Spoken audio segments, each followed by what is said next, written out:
Donc c'est la série de dosage direct.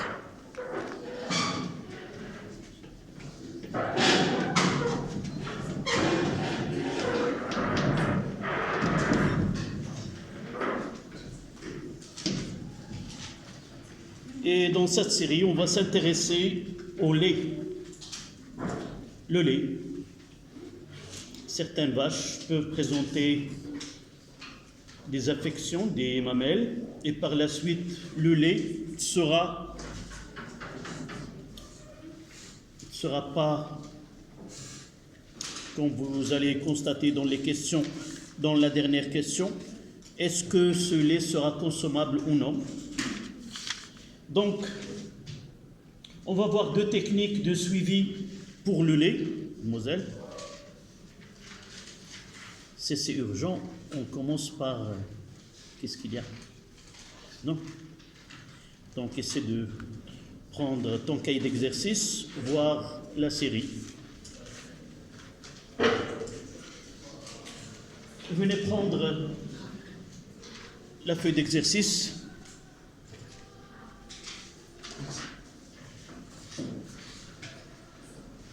Oui, tu peux passer aux autres.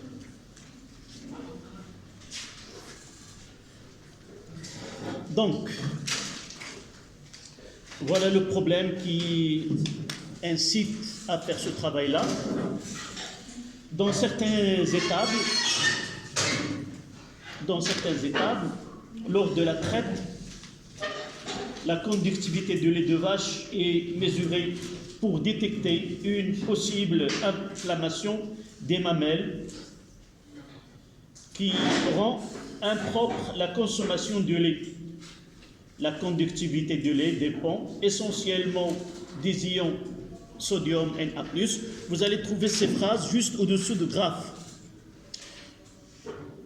Juste au-dessous. Deuxième feuille. Au-dessous de graphe. Donc, essentiellement, le lait est composé, les grandeurs qui affectent la conductivité de lait sont essentiellement, ou ceux qui se trouvent en grande quantité, ce sont les ions sodium Na+, les ions potassium K+, et les ions chlorure. La mamite c'est une maladie, la mamite provoque une élévation de la concentration des ions Na+, et Cl- dans le lait de la vache frais. La concentration en masse moyenne des ions chlorure se situe entre 0,8 et 1,2 g par litre. Dans le cas, le lait des mamiteux, c'est-à-dire il est affecté de cette maladie-là, de cette infection bactériogène, la concentration est en moyenne de 1,4 g par litre. Lorsque la concentration des ions chlorure atteint 1,4 g par litre, le lait n'est plus consommable. Et par la suite, évidemment, si vous allez chercher dans ce côté-là, par exemple, en France, on peut pénaliser une société laitière qui utilise des vaches qui sont mamiteux et qui vendent ce lait et peut atteindre avec des amendes qui arrivent jusqu'à 200 000 €. C'est-à-dire, c'est pour limiter les affections que peuvent atteindre. Ce sont des bactéries qui touchent les mamelles et entrent par l'orifice où sort le lait et provoquent une affection dans le lait. Notre exercice, ce qu'on va s'intéresser, c'est un dosage par conductimétrie. Donc, on va essayer de voir là deux parties. Est-ce que le lait qu'on va étudier, il est mamiteux ou non? Est-ce qu'il y a un excès de ions chlorure ou non? Donc, dosage par conductimétrie, c'est la partie 1, dans laquelle on se propose de déterminer les masses des ions chlorure et en acide lactique présents dans le lait. 1.1. On prélève un volume V0 égal à 20 ml de lait on la note, la solution S0. Et on les introduit dans une fiole jaugée de volume VS est égal à 100 ml. On complète avec de l'eau distillée et on homogénise pour obtenir une solution S de concentration CS. Quel rapport existe entre la concentration C0 de la solution S0 et la concentration CS de la solution S? Ça va nous rendre vers le début de la chimie, c'est comment préparer des solutions. Évidemment, pourquoi cette question 1.1? La question, celle que je viens de citer, c'est l'objet est quoi? Qu'est-ce qu'on va faire dans cette manipulation-là? La relation, c'est... Non, c'est pas la question. Qu'est-ce qu'on veut? Savoir le rapport entre deux. Non, qu'est-ce qu'on veut? La manipulation, c'est quoi? Qu'est-ce qu'on fait avant, après? Et l'objectif de ce travail-là, c'est quoi? Le titre, c'est quoi? Dosage par conductimétrie. Quelle est la condition essentielle lorsqu'on fait un dosage conductimétrique avec des solutions? Comment il doit être? Unique.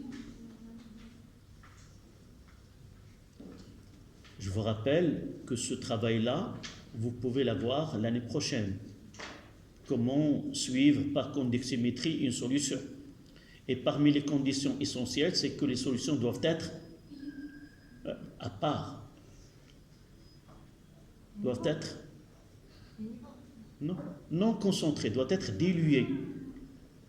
Il faut que les solutions soient diluées. Pourquoi? Parce que les lois, comme la loi d'Ohm que nous avons appliquée aux solutions au début, si vous vous rappelez, pour que la loi d'Ohm soit applicable aux solutions électrolytiques, il faut qu'elle soit diluée. Sinon, on n'aura pas ce U est égal à RI ou I est égal à G fois U. D'accord? Donc on est obligé, c'est pas de traiter directement le lait comme il est, naturel, on doit le diluer afin de faire l'étude conductimétrique. D'accord? Et comment s'appelle l'opération? Dilution. La dilution. Et le principe de la dilution ou la loi de la dilution, c'est quoi? Conservation de la quantité de matière. D'accord? Solution mère, solution fille, oui, et au milieu, on écrira qu'il y a conservation. D'accord? Donc, 1 en chiffre petit 1, dosage par conductimétrie.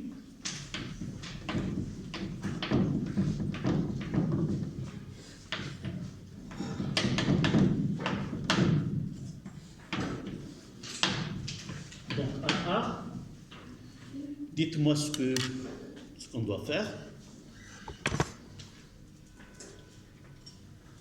On peut donner un titre, la dilution. Ici, solution mère. Et ici, solution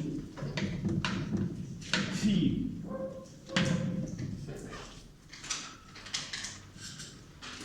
Je dois noter la concentration et le volume. Donnez-moi les grandeurs qui correspondent à la solution mère. V0 égale à 20 ml. V0, 20 ml, c'est V0. Et C0 n'a pas été donné. Pour la solution phi, 100 ml. c'est VS, on va noter VS, c'est 100 ml. Et CS, qui n'a pas été donné, mais en réalité, quelle relation, quel est le rapport? C'est-à-dire une grandeur sur une autre. Je dois écrire loi de conservation, loi de dilution.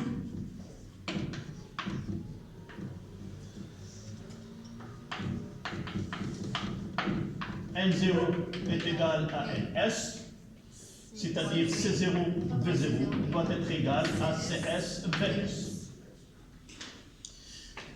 Donc je mettrai C0 sur CS est égal VS sur V0.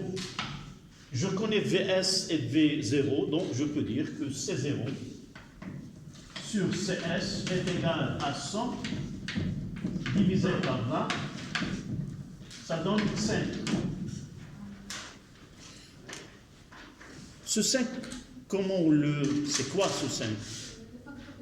Le facteur de dilution, ou le coefficient de dilution. Donc,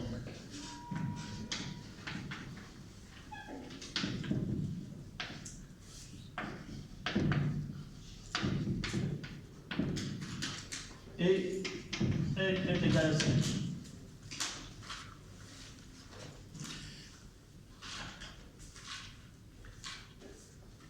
Et on peut dire une phrase que la solution phi est 5 fois diluée par rapport à la solution mère, ou la solution mère est 5 fois concentrée par rapport à la solution phi.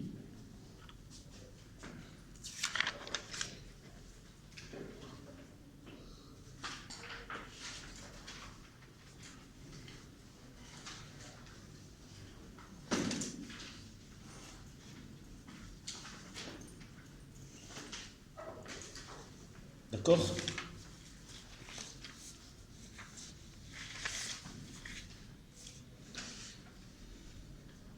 On passe à la question 1-2.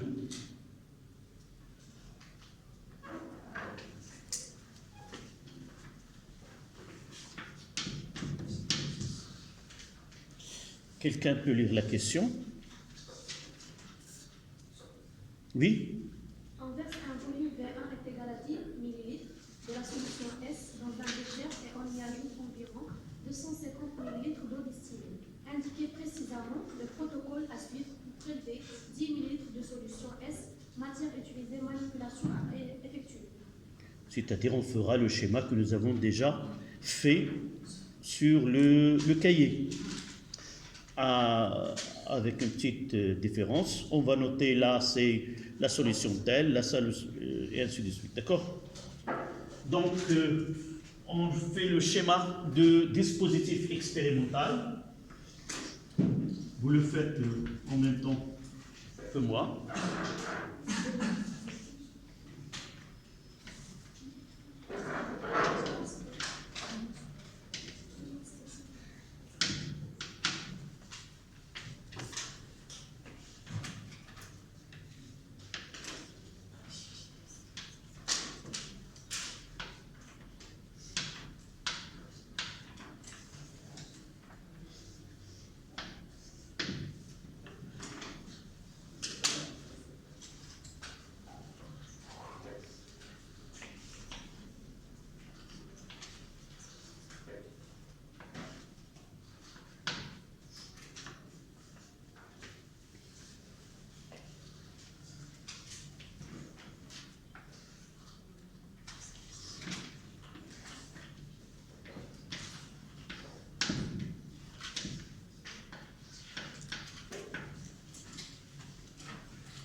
Donc, dans la burette, qu'est-ce qu'on va mettre?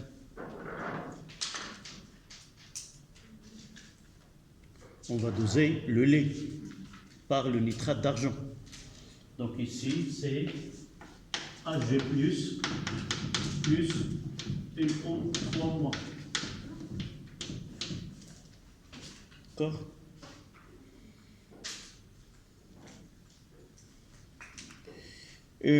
C'est déjà donné la concentration, donc quelle est la solution? Donc on verse un volume dans la solution S, dans le bécher, on ajoute tel le protocole à suivre pour prélever. Ah non, ça c'est... Comment peut-on réaliser la dilution? Ça c'est la question 3. 1-3. Je relis la question. On verse un volume V1 10 ml de solution S dans un bécher. On ajoute de l'eau distillée. Indiquez précisément le protocole à suivre pour prélever 10 ml de la solution S. Nous avons déjà parlé comment prélever une pipette jaugée. Donc, à l'aide d'une pipette jaugée, On verse. à l'aide d'une pipette jaugée,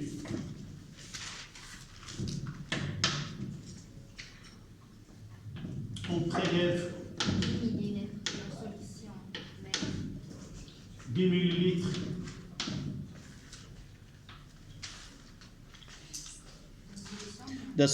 de la solution S. Ils n'ont pas dit comment peut-on. Ils n'ont pas parlé comment peut-on préparer la solution fille. Si on pose la question comment préparer une solution fille,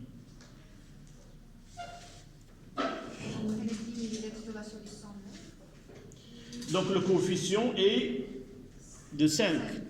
C'est-à-dire dans une fiole jaugée de 100 ml, quel est le volume qu'on doit faire? Combien? On va mettre 20. Parce que dans 100, on n'aura que le 1/5, c'est-à-dire 20. Avec une pipette de 20, une pipette jaugée de 20 ml, on prélève de la solution mère, on l'ajoute dans la fiole jaugée et on complète avec de l'eau distillée jusqu'au trait de la jauge. Là, non. Là, comment prendre uniquement ce 10 ml et on va essayer de le faire passer dans un bécher préparé, la solution qu'on va suivre par conductimétrie. Donc, à l'aide d'une pipette jaugée, on prélève 10 ml de S, puis on le verse, le volume, on le verse dans le bécher. Et compléter avec de l'eau. Et compléter avec 250 ml d'eau distillée.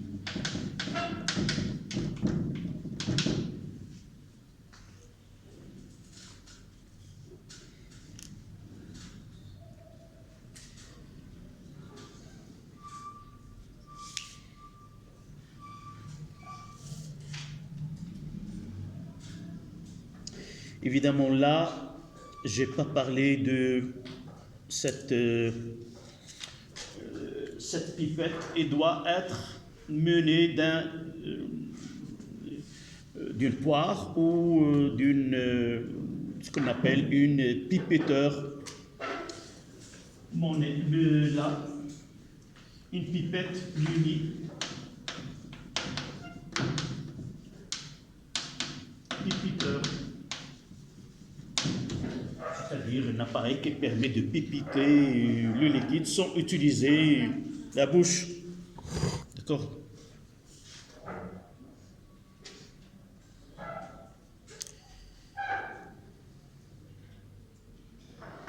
Voilà la troisième question, 1.3. On plonge ensuite dans le bécher une cellule conductimétrique initialement et après chaque ajout, millilitre par millilitre, une solution aqueuse de nitrate d'argent de concentration C2, 5 × 10-3, mol litre -1, on détermine la conductivité du milieu réactionnel.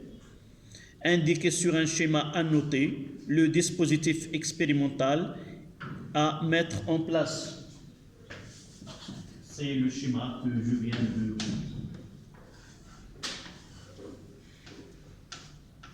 Et nous avons déjà ce schéma sur le cahier.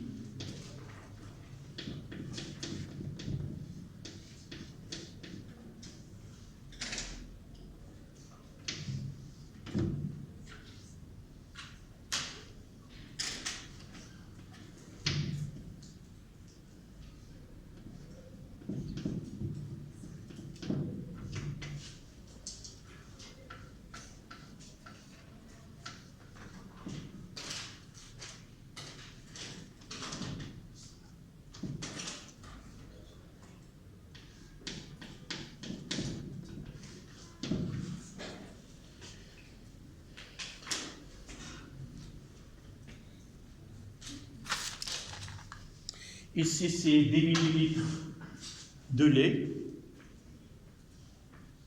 10 millilitres de la solution S, avec de l'eau distillée plus eau distillée. Quel est le rôle de l'eau distillée dans ce cas-là? Diminuer la concentration. Diminuer pour...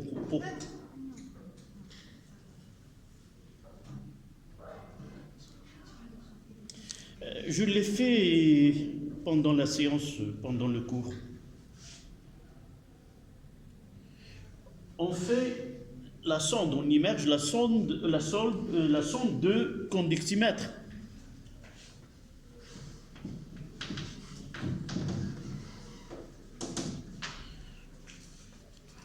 Vous vous rappelez que j'ai dit parfois on utilise un bécher de section qui est plus petite par rapport à l'autre, du fait que le volume doit être, elle va avoir une hauteur plus grande.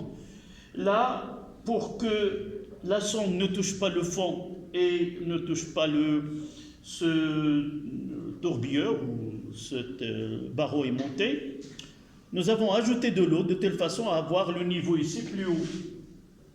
Est-ce que l'ajout de l'eau affecte notre dosage de point de vue réaction chimique?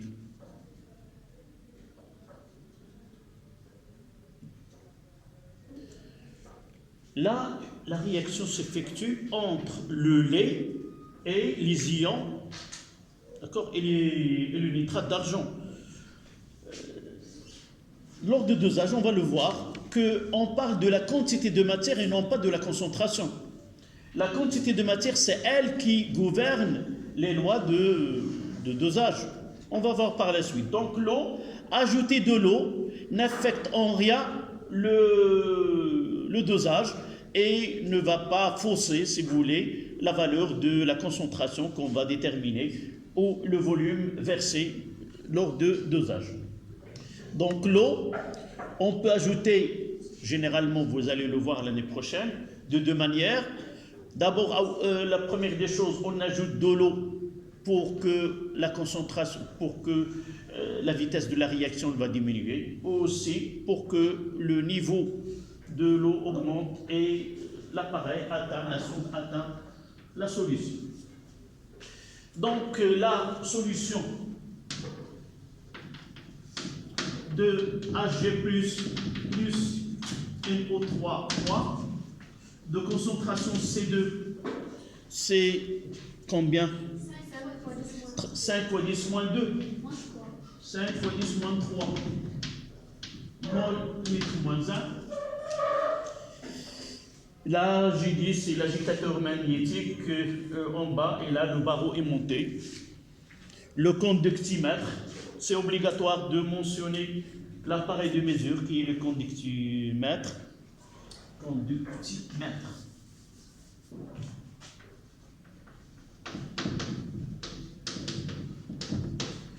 Voilà. C'est la question 1.3. Sans, c'est pas la peine un support. Là, c'est une burette graduée. Un bécher qui contient 10 ml de la solution.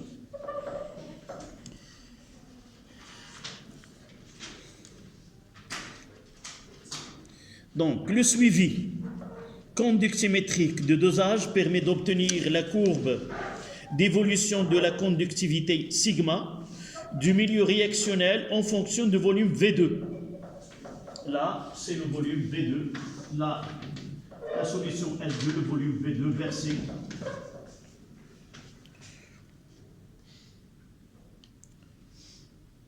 Donc, la conductivité sigma du milieu réactionnel en fonction du volume V2 de la solution de nitrate d'argent versée. Vous avez le document en bas de la feuille.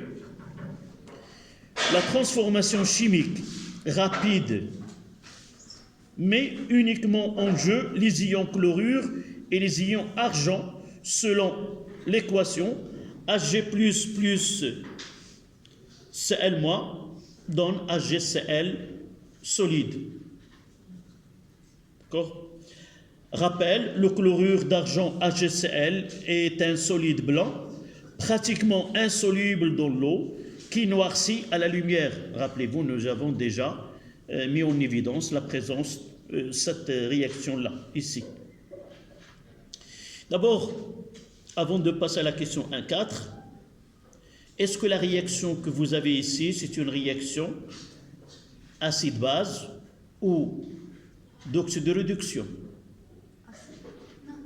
Non, pour les deux. Ou pour la première et oui pour la deuxième. Pour les deux. Quelle est la justification?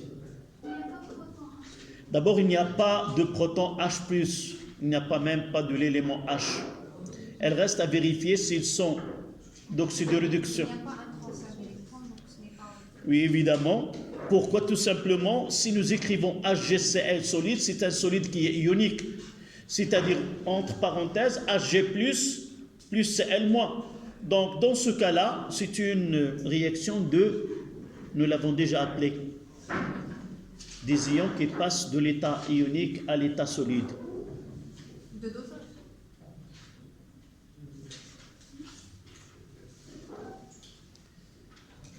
الله عليكم عندكم واحد القدرة على النسيان قدرة على النسيان كي كيقولوا المصريين شنو كيقولوا رهيبة.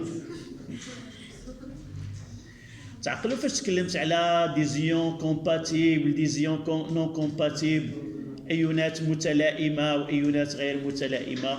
ملي كتكون متلائمة كتبقى مع بعضياتها، وملي ما كتكونش متلائمة كتعطينا تفاعلات ديال الترسيب، الترسب والترسيب.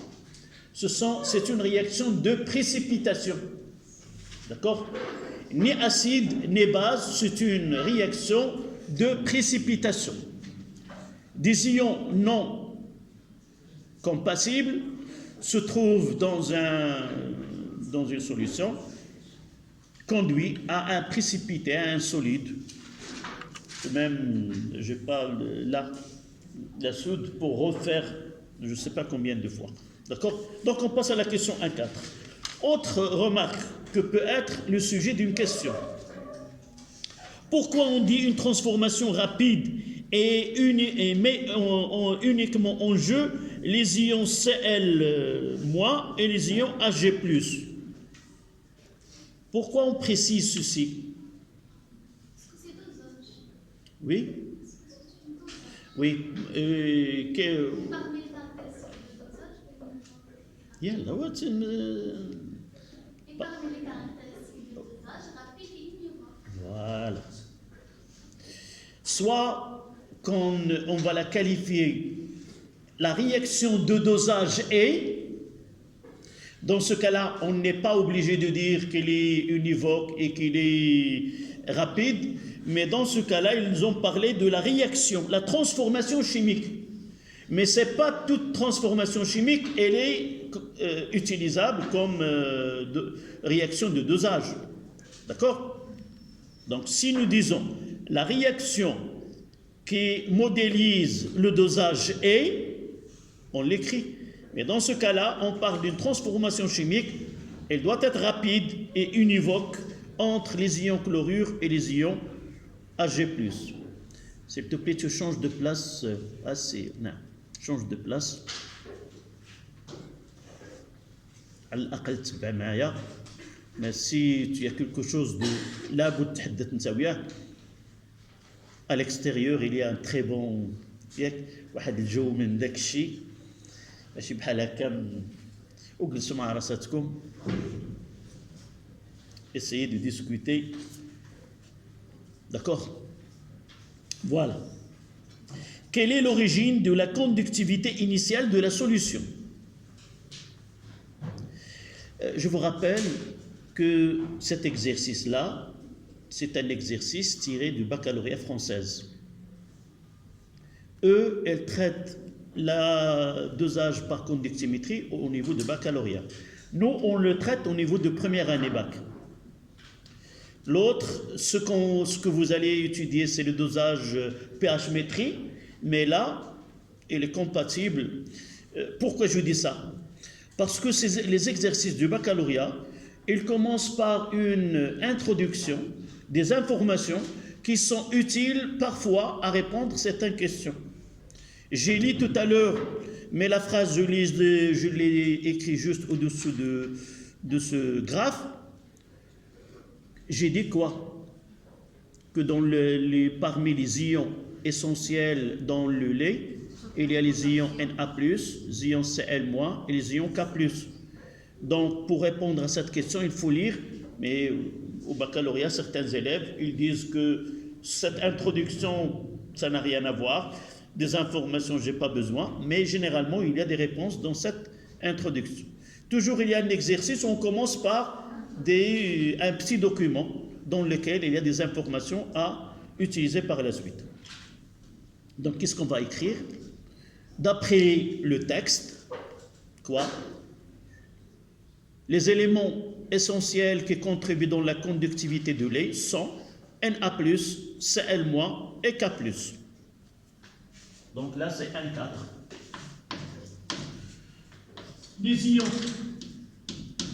contenus, les ions essentiels, parce qu'il y a d'autres ions qu'on n'a pas mentionnés. Les ions essentiels,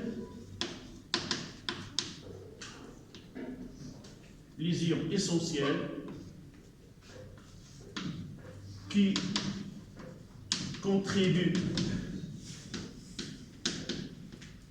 dans la conductivité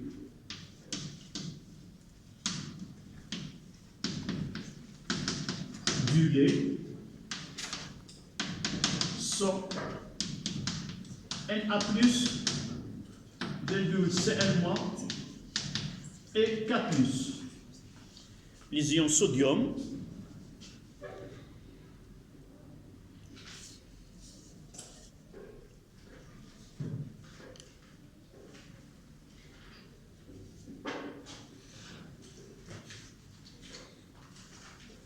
d'accord? Mais dans notre cas, dans notre transformation, dans ce dosage, quel est l'élément essentiel? C'est Cl-. Donc, on peut ajouter que Na+ et Cl- ne modifient pas la conductivité de la réaction, de fait qu'ils n'interviennent pas. Ils ont dit que uniquement il y a une réaction entre Hg+ et Cl-. On peut ajouter Na+ et K+ ne modifient pas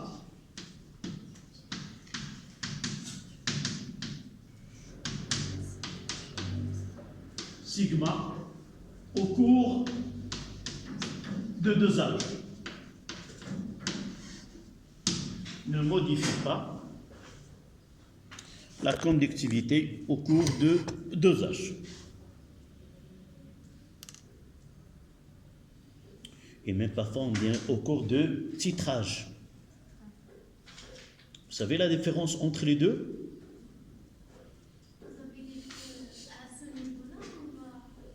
Non, on l'a écrit. On a écrit la définition dosage par titrage au dosage dans le sens large. Non, on a dit doser, c'est titré.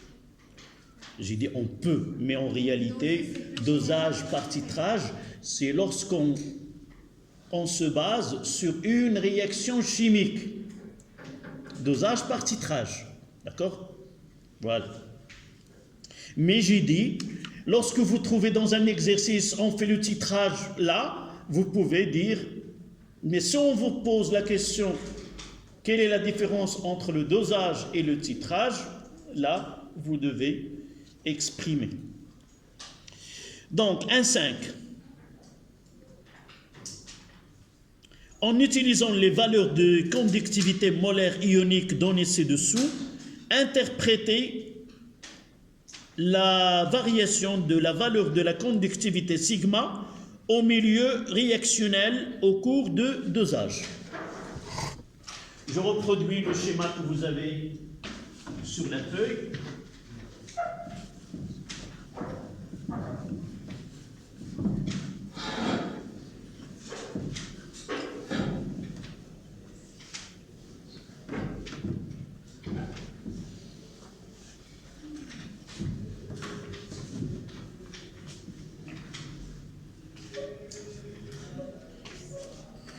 Voilà le...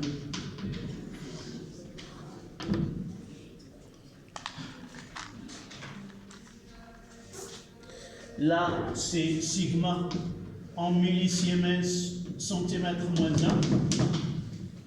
Et là, c'est le volume V2 en millilitres. Microsiemens centimètre moins 1. Voilà. Là, c'est des points. Ça veut dire quoi? Ce sont des mesures. J'ajoute 1 millilitre et je lis la conductivité, je la note dans un tableau, puis j'ajoute le deuxième, et ainsi de suite. Et j'ai fait plusieurs mesures, et de là, vous pouvez même aussi essayer de rejoindre ces points.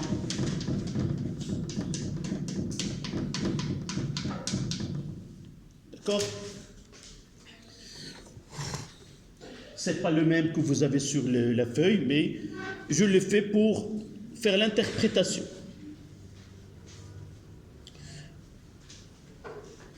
Donc vous voyez que cette courbe, il y a deux parties de cette courbe.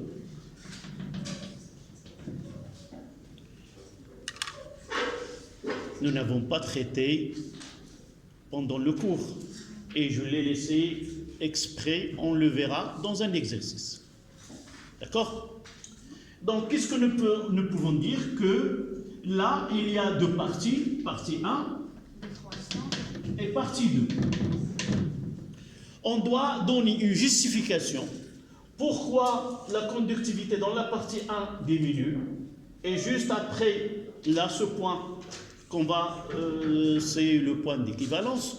C'est le point où il y a un changement, même mathématiquement, le point d'équivalence. Mathématiquement, c'est le point où la fonction change de signe. Comment on l'appelle en mathématiques? C'est le point d'inflexion. Là où la dérivée seconde s'annule et change de signe. On le verra aussi l'année prochaine, Inch'Allah, dosage pH métrique, la même notion. Donc, quelle est la réaction qui se produit? C'est Hg plus Cl moins qui donne HgCl. Vous voyez, en commençant, nous avons les deux réactifs sont Cl- qui est contenu dans le lait et Hg+ dans la solution titrante. La solution titrée, c'est celle qui contient Cl- et la solution titrante, c'est celle qui contient Hg+. Et au début, nous voyons que la conductivité commence à diminuer. Pourquoi? Tout simplement parce que la contribution de Cl- dans la conductivité, comment il va diminuer?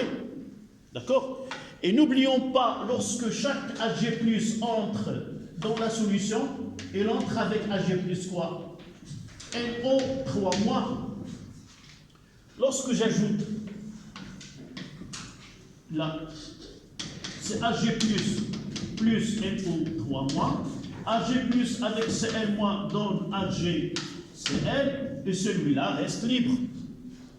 Donc en réalité, en ajoutant la solution titrante, Hg+ réagit, mais NO3- reste dans la solution.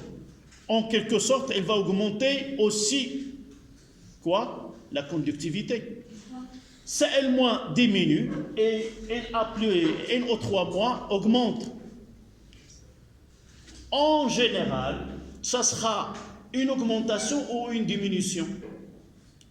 Comment peut-on justifier vraiment, même s'il y a un apport d'ion et NO3-, mais consommation d'ion Cl-, la conductivité diminue. Du fait au quoi? Lisez les données. Vous avez 3 valeurs. Comparez la conductivité molaire ionique de Cl- et celle de NO3-. Vous constatez quoi? Que lambda de Cl- est plus grande que celle de NO3-.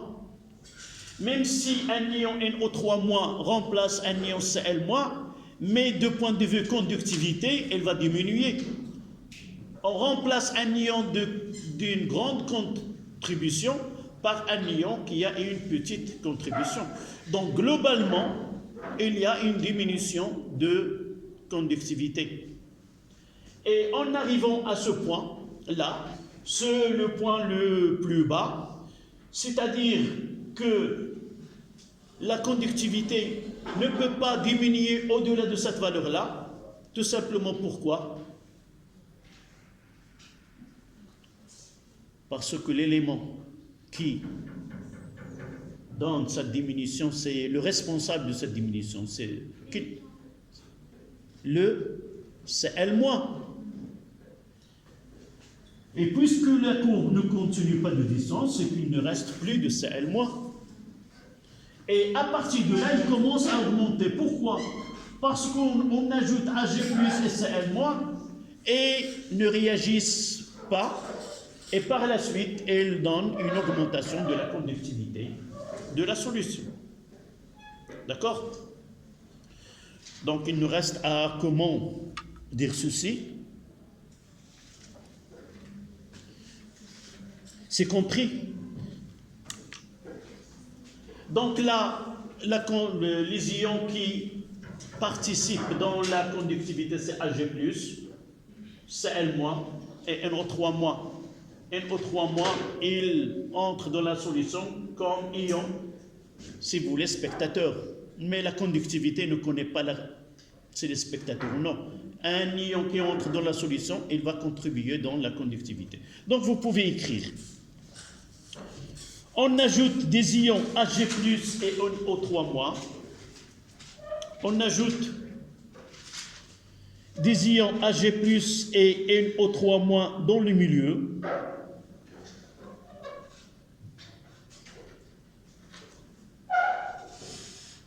Virgule.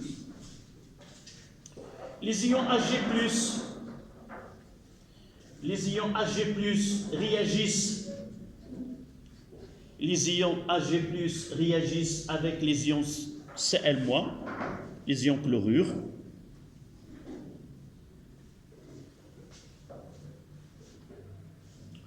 Pour donner un précipité solide AgCl.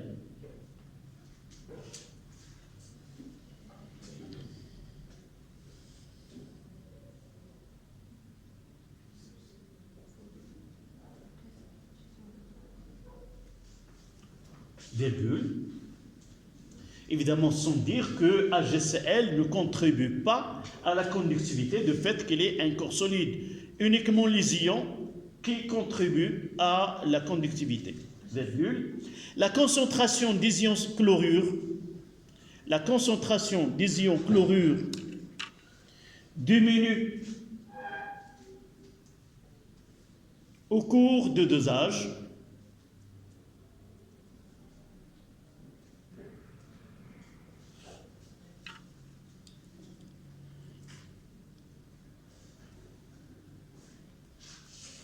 Et la concentration des ions NO3-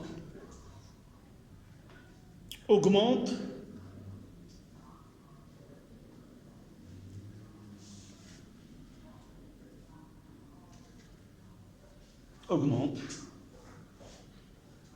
de telle façon que chaque ion Cl- est remplacé par un ion NO3-.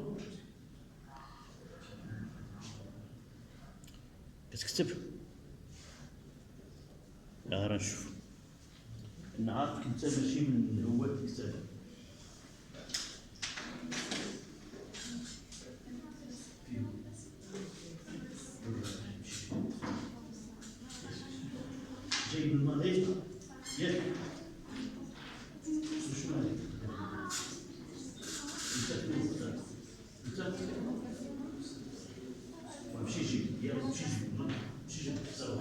شي يجيبوا واش ما يمكنش تبقى جالس لنا غير كتشغلنا بالغلط. يلا حتى سي اسماعيل باش يجيبوا من عنده.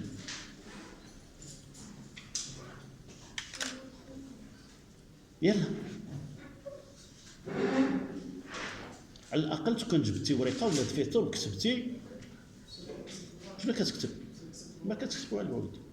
يلا انا جيت لعندك وشفت ما كاتب والو.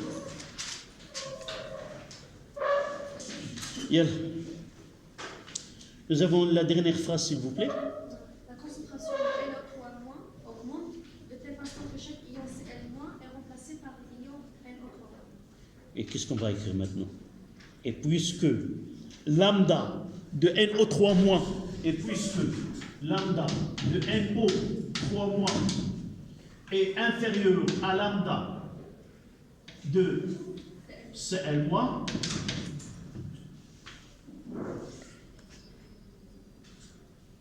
la conductivité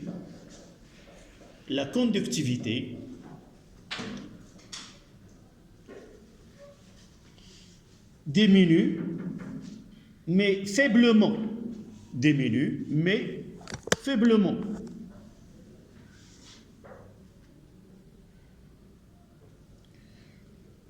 La question 1.6.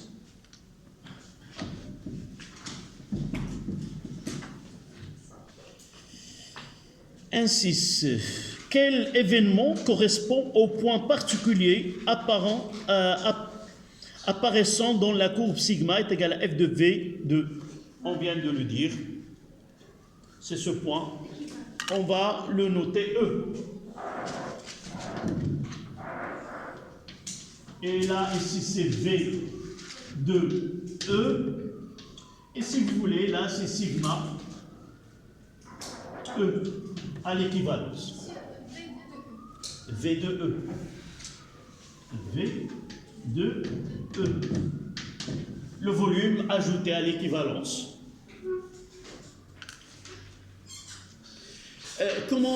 Généralement, on ne peut pas, là je l'ai fait exprès, un point, mais généralement il y a des points, on peut, pour la déterminer, il faut tracer les deux droites, c'est-à-dire, dans certains cas, j'ai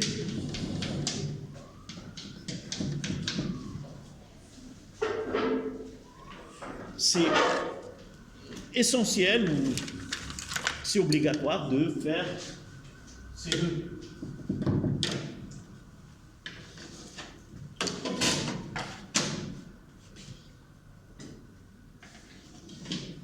Et voilà d'accord? C'est pas obligatoire de faire tous les points, mais comme ça, si on vous donne, on peut, avec une règle, trouver le point E.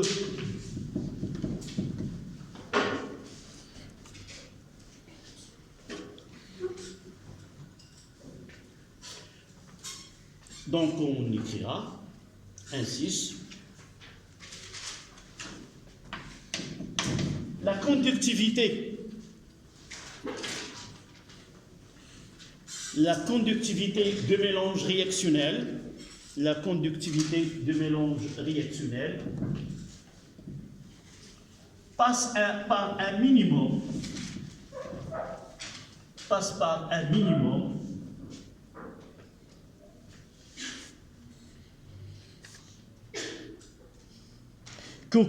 qui correspond à l'équivalence,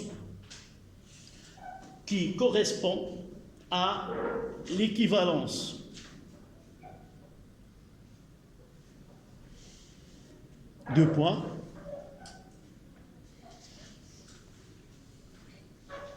Une phrase à propos des ions Cl-, c'est ce qu'on va dire.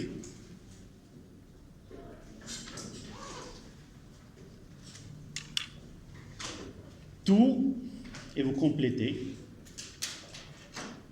à propos des ions chlorure. Tous les ions Cl- sont consomment. C'est très bien, c'est la phrase exacte. Donc, deux points. tous les ions chlorure sont consommés.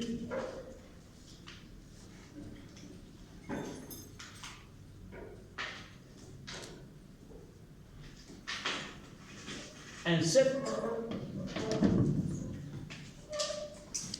Déterminer en utilisant cette courbe le volume V de E de solution de nitrate d'argent versé à l'équivalence. Là, c'est vous que vous allez me donner cette valeur-là. Vous avez de la chance, c'est le point, c'était comme ici, c'est le point le plus bas qui correspond à E. Essayez de lire l'échelle maintenant. Entre 10 et 12,5, combien de 1, 2, 3, 4, 5. Donc 5 divisions correspond à 2,5. C'est-à-dire chaque division correspond à 0,5. Et E aura combien 12. Donc, d'après la courbe, V de E est égal à 12 millilitres.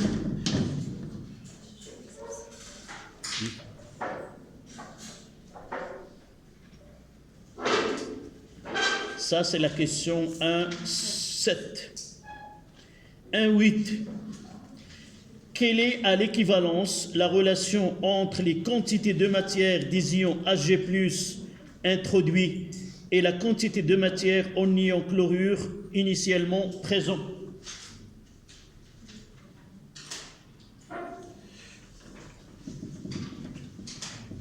Là, on n'a pas demandé un tableau d'avancement.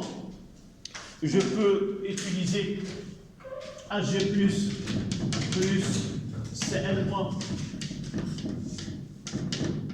donne HgCl, une relation qui est facile.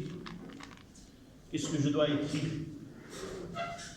N de Hg+ qui a réagi sur A est égal à N de Cl-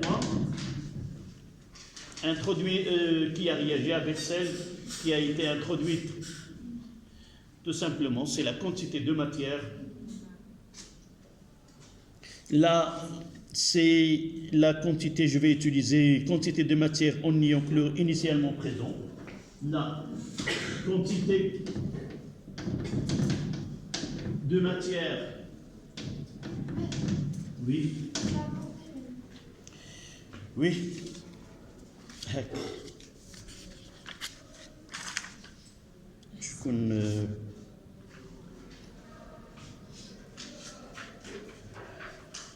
Voilà.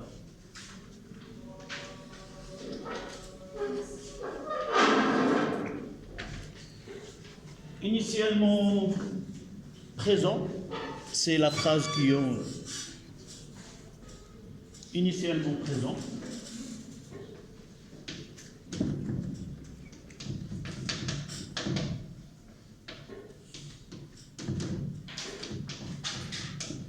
La quantité initialement présente. Et là, la quantité de matière ajoutée.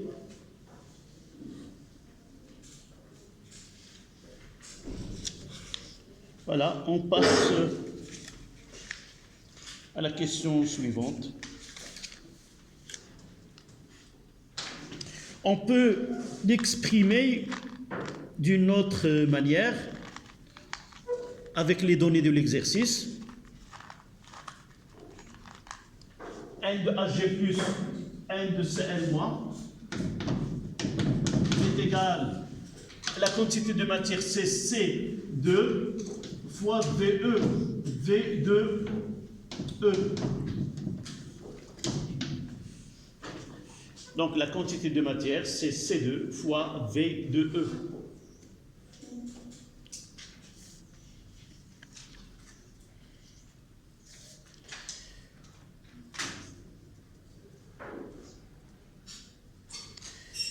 Évidemment, n'oubliez pas que dans ce bécher, nous avons utilisé 100 millilitres et avec 10 millilitres et avec de l'eau. D'accord? Mais on va tenir compte uniquement de la quantité de matière de la solution S. L'eau, elle ne va pas réagir et par la suite, on verra ceci dans la question précédente, dans les questions qui viennent. La question suivante, c'est un 9. Déduire la concentration CS des ions chlorure présents dans la solution S puis celle de la solution mère de concentration C0.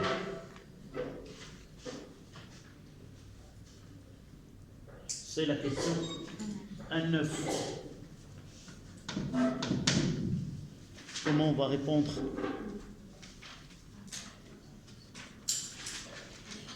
Cette quantité de matière de Cl- devient ce 1 de Cl-,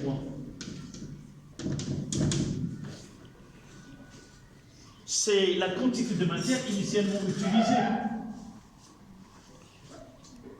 Ça vient de volume V1 et de la concentration CS. Rappelez-vous, on a pris une solution mère du lait, on l'a diluée pour préparer une solution S de concentration CS et nous avons pris un volume V, combien c'est? V0 de la solution. de 10 millilitres et nous avons commencé au dosage. Donc là, c'est CS fois V0. Et de là, CS fois V0 est égal à C2 fois V2E. Et par suite, CS est égal à C2 sur V0. Voilà la concentration du lait qui a été dilué. Et nous avons déjà la relation C0 d'après quelle question? C'est la question 1-2 qui a donné la relation entre CS et C0. Non, 1-1. 1-1. D'après 1-1, nous avons C0 sur CS est égal à 5.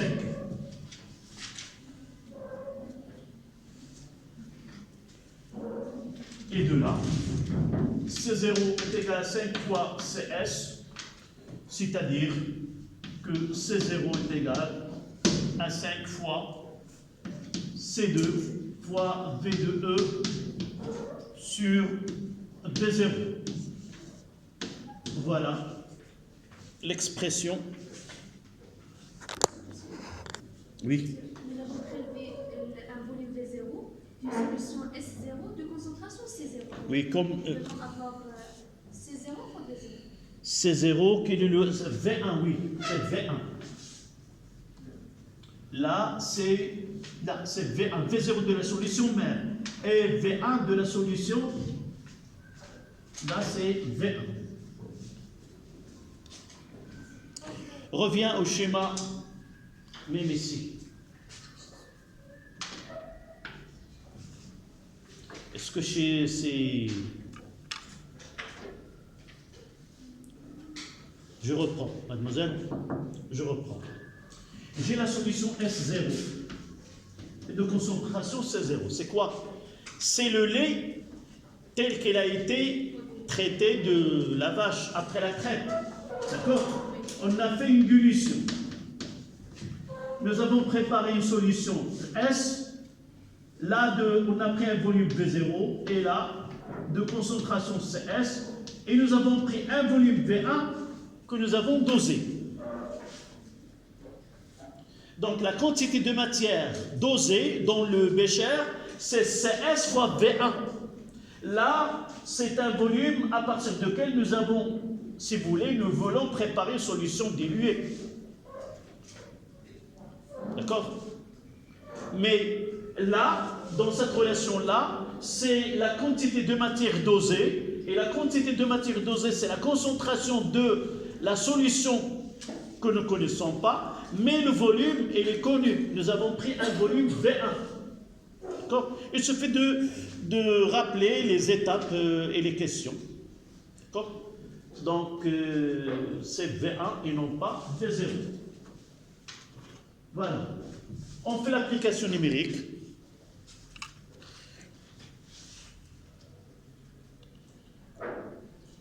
C'est 5 fois 10, c'est 5 fois 5 fois 10 moins 2. Combien vous avez trouvé?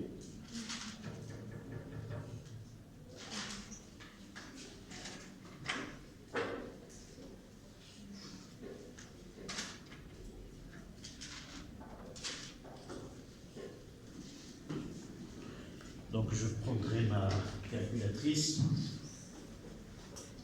Si je ne l'ai pas, je prendrai tout simplement, je donnerai. C'est 3 fois 10 moins 2. C'est 0 ici. C'est 3 fois 10 moins 2. Mol litre moins 2.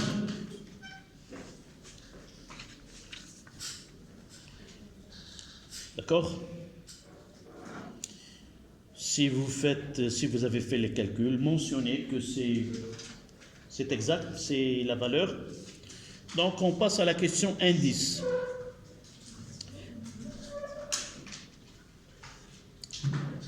La masse d'ion chlorure présent dans un litre de lait doit être compris entre 1 gramme et 2 grammes. Évidemment. Pourquoi?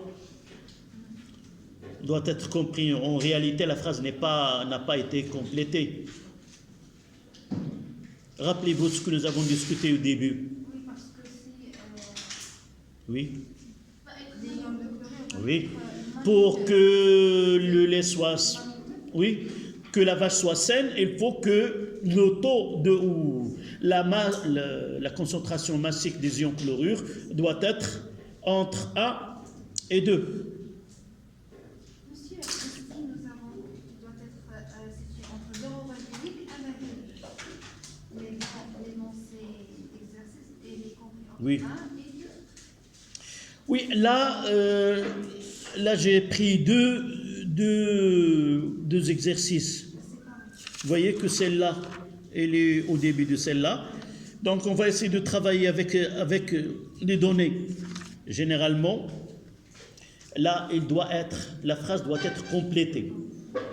Et par la suite, la masse d'ion de chlorure présente dans un litre doit être comprise entre 1 et 2 grammes pour un lait qui est non contaminé, sain. Donc on va essayer de déterminer l'autre, on va le trouver dans la deuxième partie.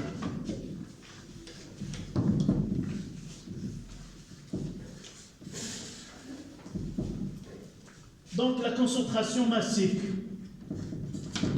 c'est la masse, on prendra la concentration molaire, c'est la quantité de matière sur le volume qui est égal à la masse sur la masse molaire fois le volume. Et de là on tire que C est égal à 1 sur grand M fois Cm. Cm, c'est, en réalité, je peux l'écrire comme ça, c'est la masse sur le volume, et là, c'est la concentration massique. Et de là, c'est égal à Cm sur grand M. Et tout simplement, Cm est égal à grand M fois C. Ils ont donné la masse molaire, c'est 35,5.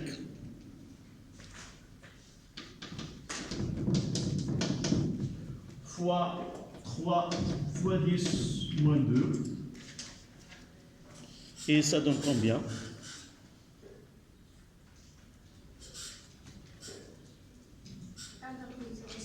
1,06. Donc c'est M.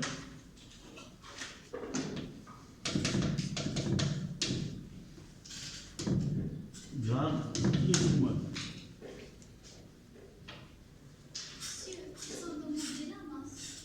Non, la concentration massique d'un litre, dans un litre, c'est la concentration massique. On calcule la masse de chlorure présente dans le lait étudié. Oui, dans un litre. En quelque sorte, c'est la masse molaire, la masse de présente dans un litre. Donc, en quelque sorte, on demande la concentration massique. Ou tu vas écrire, dans un litre, il y a 1,08 grammes. Tu ne vas pas mettre M est égal à 1,06 grammes. Tu dois mentionner, c'est relativement à un litre. D'accord? Là, ils n'ont pas parlé de ce problème. Vous voyez, même dans l'introduction de la feuille, on n'a même parlé, on n'a pas parlé de cette anomalie de la présence des ions Cl-. Donc la deuxième partie, c'est celle, on discutera, est-ce que ce lait il est consommable ou pas. Donc la deuxième partie. Et vous voyez que cette introduction-là, elle est juste avec ce qui vient juste après.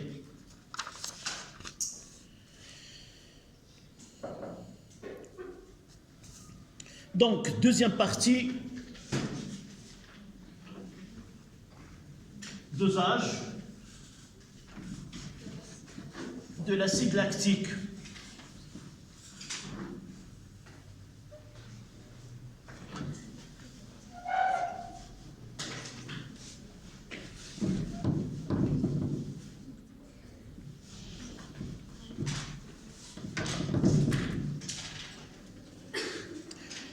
Un lait frais ne contient pas d'acide lactique.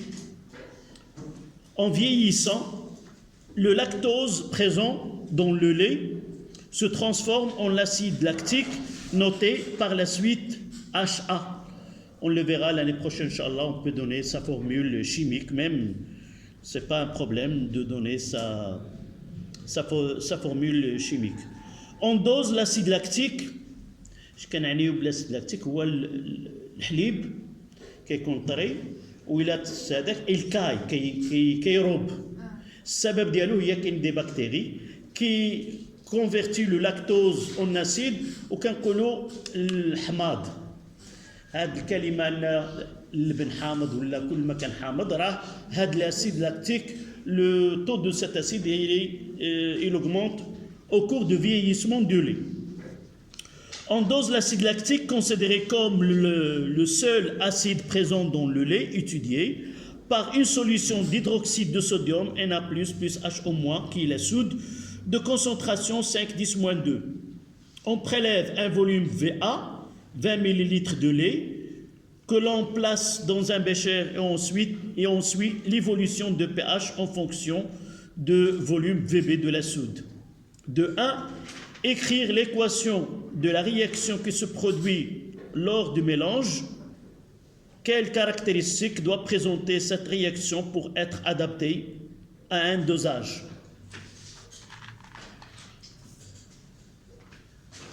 Donc, dosage acide-base.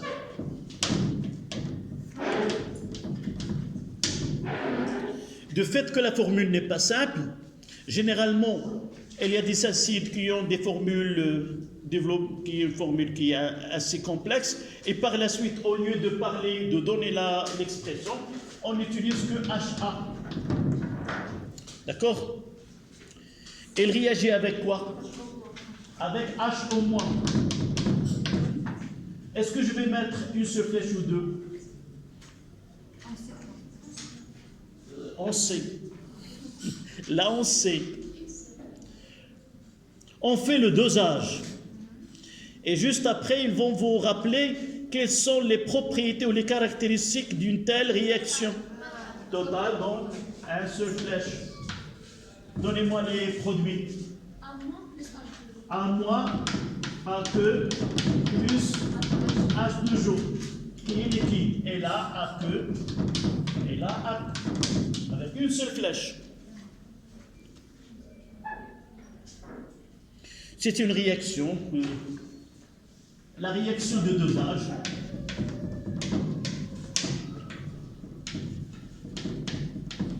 Doit être totale, rapide et univoque.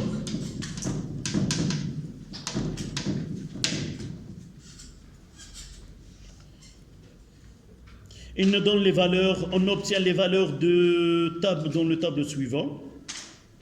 De 3. Le tracé de graphe présentant l'évolution de pH en fonction de volume de la soude versée montre que l'équivalence acide-base est atteinte pour un volume VB de la soude VBE. Là, c'est 2,2.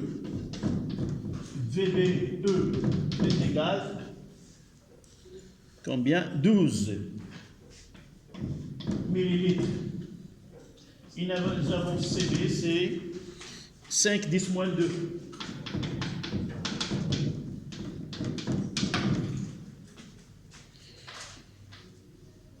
En déduire la quantité de matière d'acide lactique présent dans le volume VA. Je vais dans ce cas-là faire le tableau d'avancement. HA, HO- et H2O plus A-.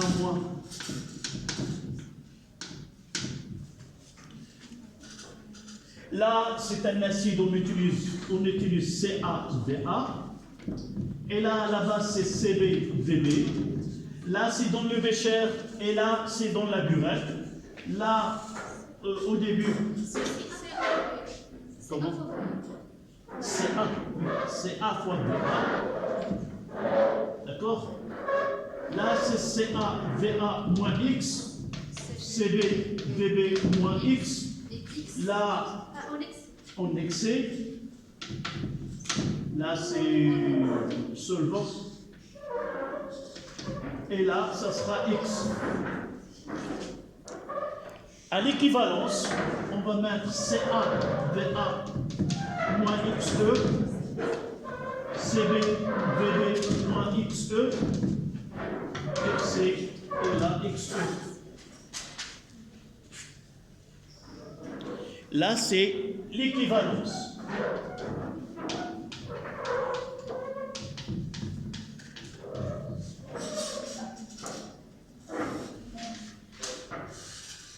À l'équivalence, les deux réactifs se sont consommés mutuellement.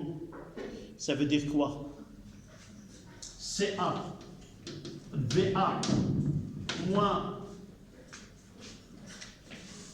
moins XE est égal à 0 et CbVbe. Ici, je dois ajouter VBE. D'accord? Je dois mettre ici VBE. Moins XE est égal à 0. Comment? Vous avez ajouté E à l'équivalence.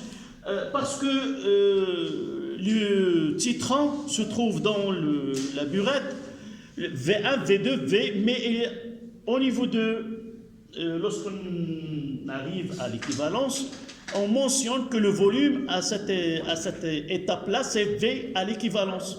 D'accord? Donc là, on mettra CB, et là, on doit mentionner CB, VBE. C'est le volume ajouté à l'équivalence. Et de là, on tire là c'est 0, on n'aura que CaVa est égal à CB fois VBE. Voilà la relation d'équivalence qui lie les concentrations de titrant et de titré.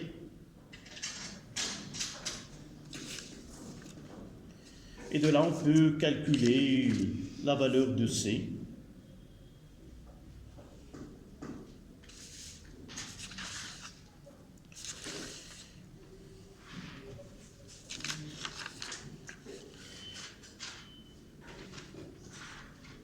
Donc déduire la quantité de matière d'acide lactique présente dans le volume VA.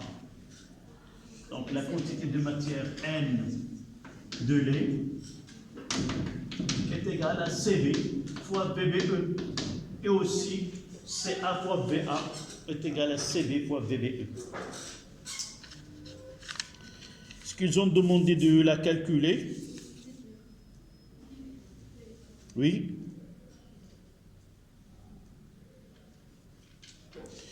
Donc, CV c'est combien? C'est 5 fois 10 moins 2 fois 12 fois 12 fois 10 moins 3. Je dois utiliser le litre parce que la concentration c'est mol par litre et le volume doit être exprimé. Or, 10 moins 4. 6 fois 10 moins 4 litres. Ah, mol. Oui, le volume ici c'est 6 fois 10 moins 4 mol.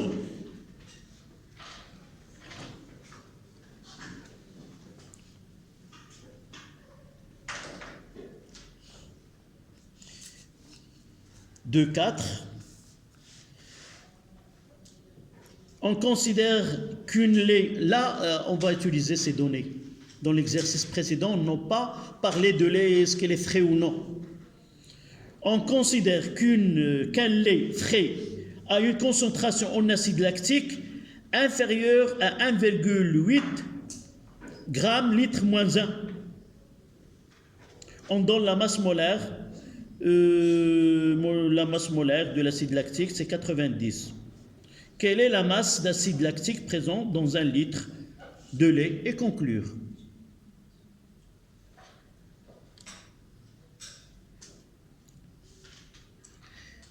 Il y a une information.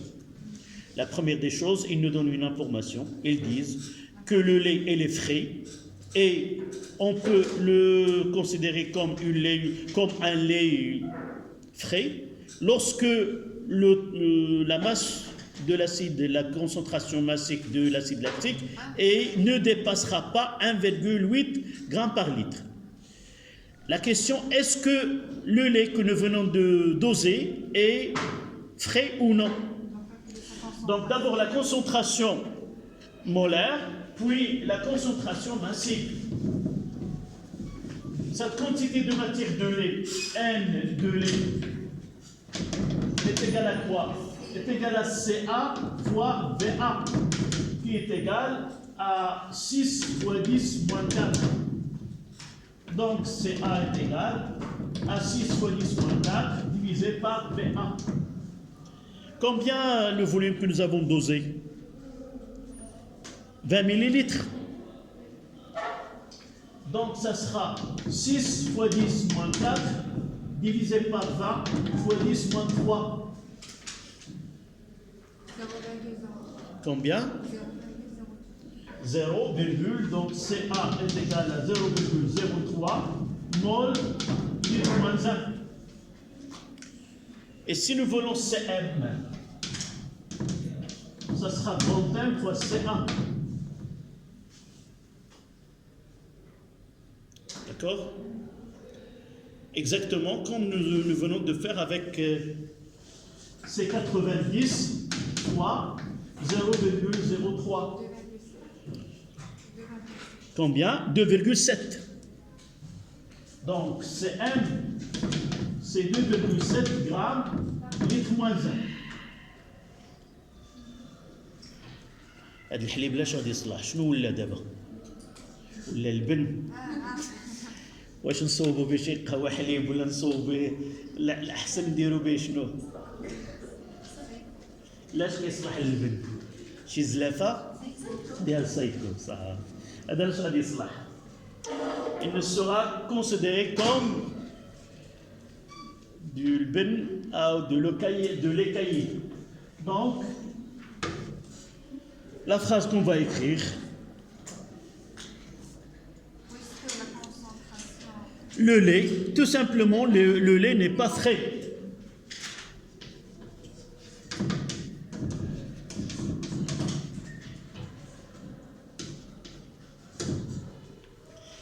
هاد الناس اللي يصوبوا هاد التمرين هذا، هاد الحليب غادي يرميوه، حنايا غادي نديروه ناخذوه ونردوه للبن ونحتاجوه لحاجه واحده اخرى.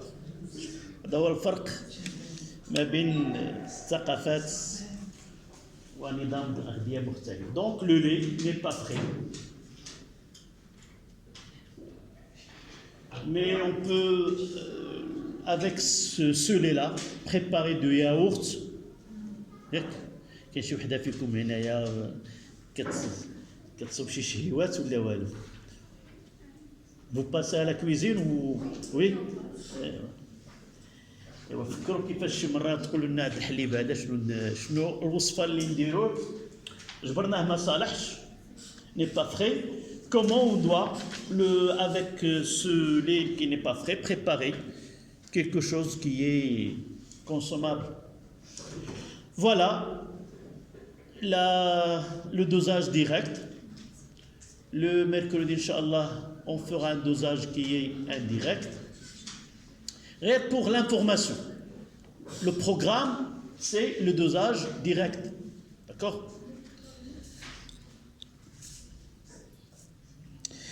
Si on vous demande quelle est la nature du lait, le pH à l'équivalence, quelle est la valeur de pH à l'équivalence?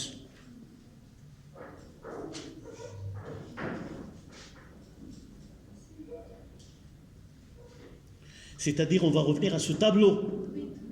Et qu'est-ce qu'on va utiliser comme... Oui. Qu'est-ce que nous connaissons sur le point d'équivalence? 12. Et on va lire le pH qui correspond à 12 millilitres. C'est 8. C'est le pH 8. Ça veut dire qu'il est légèrement basique. On discutera l'année prochaine, Inch'Allah. Pourquoi?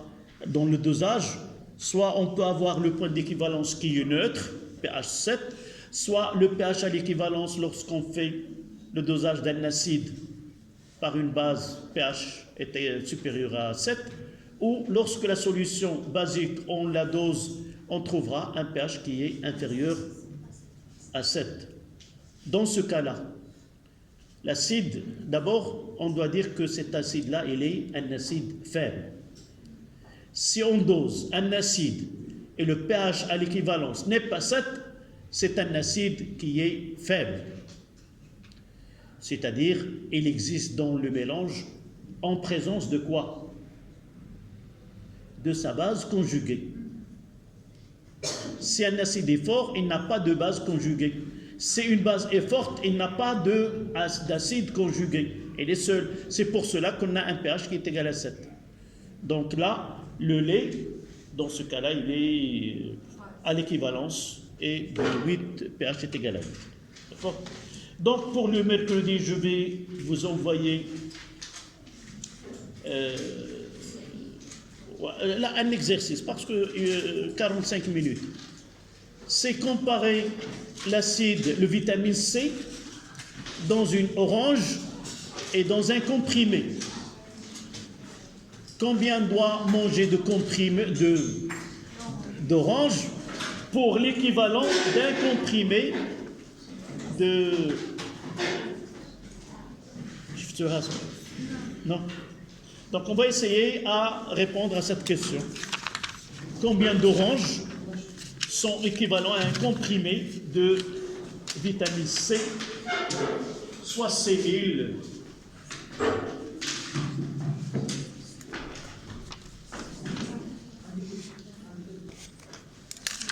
Merci. Voilà. تنتينا ياك ماشي شيشاك هذا، هي غير وقع. تقول لي ماشي تما الا كان شيشاك، خصني في بلاصه. يلا